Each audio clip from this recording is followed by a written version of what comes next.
व्यास व्यासविचाय बुद्धे उल्लाय विन्दाय तपत्तने नेतया भायत तैन पूर्ण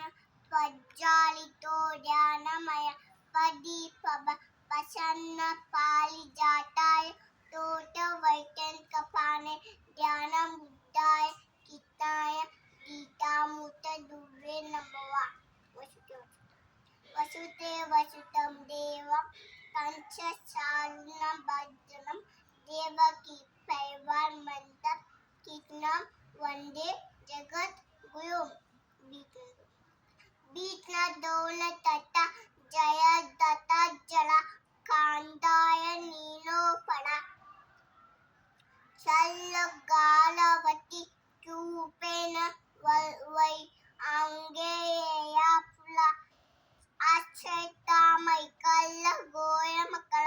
दुर्योधनावर्तिनि चोटी कलु पांडवै रणनदी कैवेत केशवा पालाशय वशय चमोदमनं गीतार्थ गन्धोकटं नानाकाय केशवम् ऐकट संबोधना बोधितम् योगेन सज्जन अयवा